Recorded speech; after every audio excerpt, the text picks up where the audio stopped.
Hey everyone, and welcome to The Deep Dive. We're diving into something that can be a little intimidating for healthcare professionals, especially if you're looking to practice abroad. The OET Speaking roleplay. It can be tricky. Can be. Yeah. But luckily, we've got tons of great sources to help us break it down today. Absolutely, and they've got 10 solid tips to help you totally nail this thing. Yeah, for sure. But before we get into the nitty-gritty, let's give a quick overview for anyone who's new to the OET. Okay, so imagine this. You're in an exam room. Yeah. And you have to prove you can communicate effectively in, real-life healthcare scenarios. It's like stepping into a simulation. It is. You might be a doctor explaining a diagnosis or a nurse, trying to calm down a worried patient. Exactly. It's all about those real-world skills. And the OET is not just about showing off your medical vocab, though. That definitely helps. Oh, wait, you need that too. You do. Yeah. It's about showing you can connect with patients, build trust, and make sure they really understand what's going on. Yeah, it's about that human connection. Our sources really emphasize that the OET judges your communication skills just as much as your English fluency. That's true. They break it down into linguistic things like grammar and pronunciation. And then there's the clinical communication side, which is all about building rapport, showing empathy, and just delivering information clearly and effectively.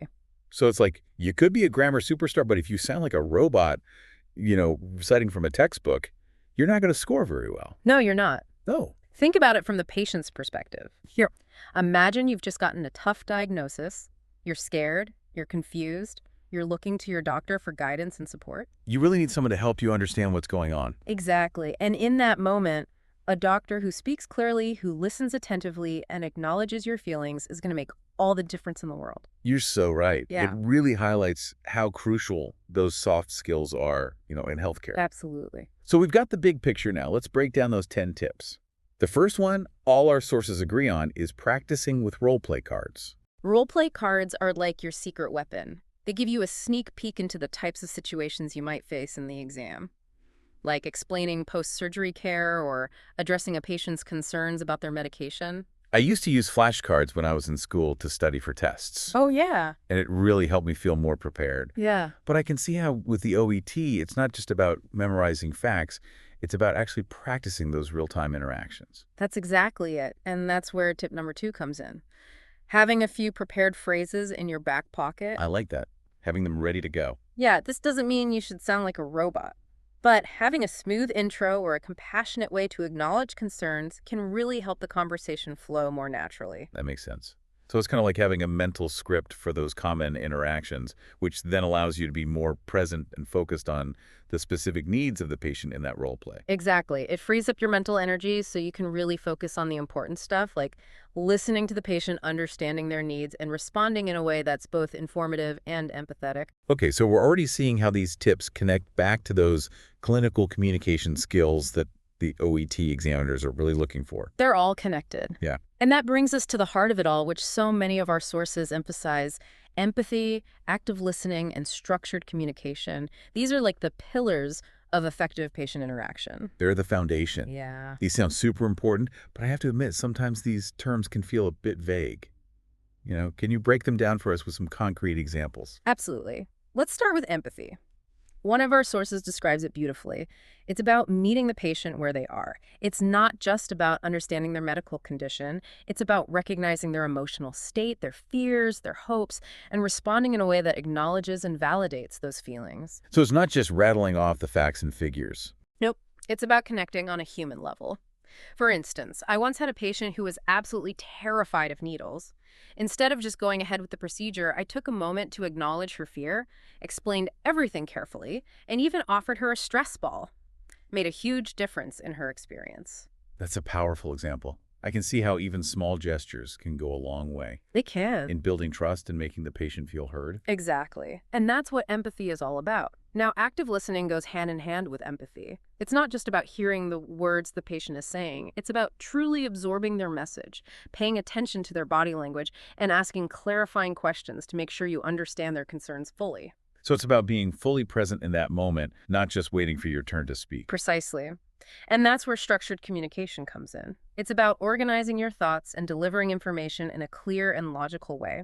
This might involve using signposting phrases like, "First, I'm going to," or "Then we'll discuss."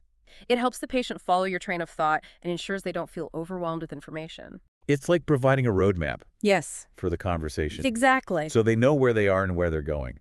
It's interesting because a lot of these tips seem to be as much about calming the patient's nerves as they are about conveying information. Absolutely.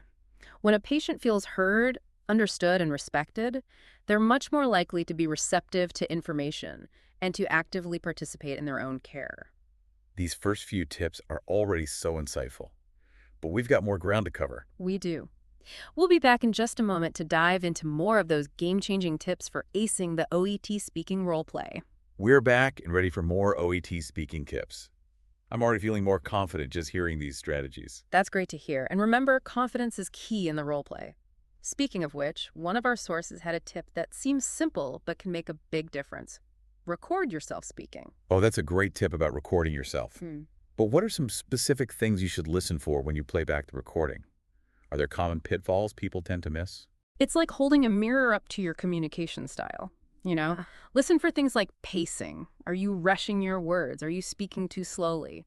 Clarity is super important. Are you enunciating clearly, especially with those tricky medical terms? And pay attention to your tone. Does it sound natural and conversational or a bit robotic? So it's not just about what you say, it's how you say it. I can see how that would be really helpful for picking up on those subtle nuances in your communication style. Exactly. And while we're talking about practice, one of the best things you can do is simulate real role plays. That's where a study buddy comes in handy, right? Absolutely. Find a friend, a classmate, or even join a study group. You can take turns playing the healthcare professional and the patient using a timer to mimic those exam conditions. That makes a lot of sense. I can imagine it really helps with those pre-exam jitters. Yeah. Getting used to the time pressure and the back and forth of the conversation. It's like practicing a dance routine. The more you rehearse, the smoother the performance. And just like with a dance routine, the more you practice, the more confident you'll become. One of our sources even provides a sample scenario to get you started. Imagine a patient who's worried about managing diabetes. Oh, that's a really relevant one, especially with, the rising rates of diabetes globally. Exactly. You could practice responding to this scenario with empathy and helpful information. For example, you might say something like, I understand that managing diabetes can feel overwhelming at times, but with regular monitoring, a balanced diet, and support from your healthcare team, you can absolutely live a full and healthy life. It's about empowering the patient with knowledge and practical strategies, not just handing down orders. Exactly. And notice how that response also incorporates another key tip, enhancing your vocabulary. Oh, yes. Knowing those medical terms is crucial, but you've got to be able to explain them in a way that patients can understand. Like you said earlier, meeting the patient where they are. Precisely. Using vocabulary they understand shows respect and builds trust. It's not about dumbing things down. It's about bridging that gap between medical jargon and everyday language. The source gives a great example here. Instead of just saying hypertension, explain it as high blood pressure. Simple, but effective. Right. And it makes all the difference in helping the patient feel informed and involved in their own care. So we've talked about practice preparation and building that vocabulary. Yeah. What about getting feedback? Is that something the source mentions? Absolutely. Seeking feedback from tutors or peers is invaluable.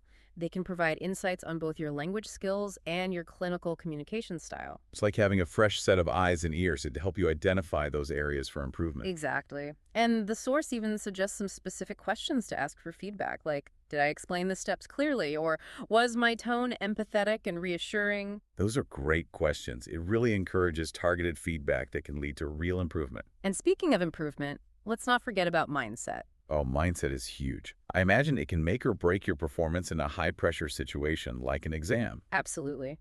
One of our sources emphasized staying calm and confident. Remember, the goal is effective communication, not perfection. That makes sense.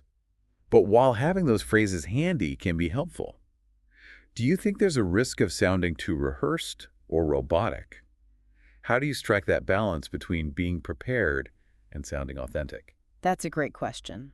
And you've hit on a crucial point.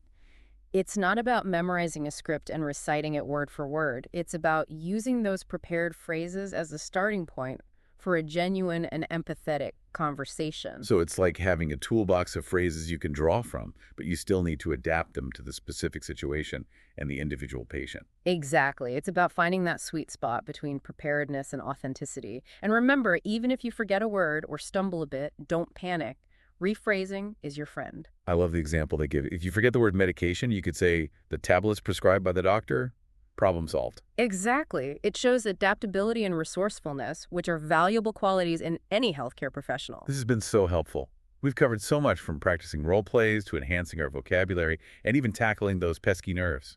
It's all about giving you the tools and strategies you need to feel confident and prepared when you walk into that OET speaking exam. But there's one more powerful tool we haven't talked about yet. Oh, I'm intrigued. What is it? It's all about self-assessment, and it's something you can do anytime, anywhere, even without a tutor. That sounds amazing, especially for those of us who don't have constant access to a tutor or feedback. What's the secret? It's simple but powerful. Record yourself doing a mock role play and then listen back. But this time, focus specifically on those clinical communication criteria. That's a really interesting approach. I can see how that would be helpful. But what specifically should we be listening for? What are some red flags that might indicate we need to work on our clinical communication skills? Great question. As you listen back, ask yourself, did I really listen to the patient's concerns? Did I acknowledge their feelings? Did I provide information in a clear and structured way? Did my tone convey empathy and respect? It's like turning the tables and becoming your own examiner. I love that. Exactly. It's about developing that self-awareness, that ability to step back and analyze your own communication style. This self-assessment strategy is genius. It's like having a personalized feedback loop that's always available. But before we get too carried away with self-assessment, I think we need to recap all the incredible tips we've covered so far.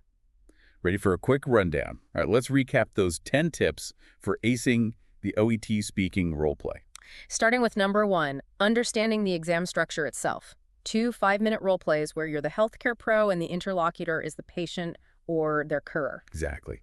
And remember, tip number 2, it's not just about language skills. You're being assessed on both linguistic proficiency and your clinical communication skills. It's both sides of the coin. It is. Tip number 3 was all about practice using those role play cards. Yes, those are key. They're the best way to get comfy with common healthcare scenarios and those on-the-spot questions they might throw at you.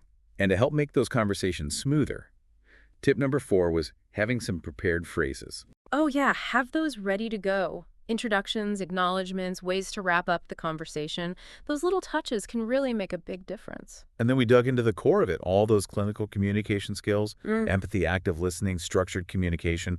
Those are your secret weapons for building trust and providing really effective care. And don't forget tip number 6, fluency and pronunciation. Speak clearly at a good pace and don't be afraid to record yourself to find any areas you could improve. That's a good one. Yeah. Tip number 7, simulating real role plays. Grab a study buddy, set a timer, and get used to that back and forth of those patient interactions. Like a dress rehearsal. Exactly. And then there's tip number 8, boost that vocabulary. Learn those medical terms, but make sure you can explain them simply so anyone can understand. Tip number 9 was all about feedback. Asking tutors or peers for their thoughts can really help you polish your language and your communication style. Fresh eyes. Yes. And lastly, tip number 10, the one we can't emphasize enough, stay calm and confident. The goal's effective communication, not sounding like a medical textbook. It's about being adaptable and having that patient-centered approach. You know what's really hitting me after this deep dive is that this isn't just about passing an exam. These tips are valuable for any healthcare professional. I agree. These are the building blocks of strong patient relationships, clear communication, and just providing the best possible care. And don't forget that awesome self-assessment trick we talked about. Even without a tutor, you can record yourself, listen back, and figure out what you're doing well and what you might need to work on a bit more. Exactly. It's about being your own best critic. That's a great way to put it. And the better you get at communicating, the more you can make a real difference in your patients' lives. So well said. Well, that about wraps up this episode of The Deep Dive. We hope you found this journey into the OET speaking roleplay as helpful as we have. You did. And remember, with practice preparation and a focus on those clinical communication skills, you've got this. You got this. Until next time, keep exploring, keep learning, and keep diving deep.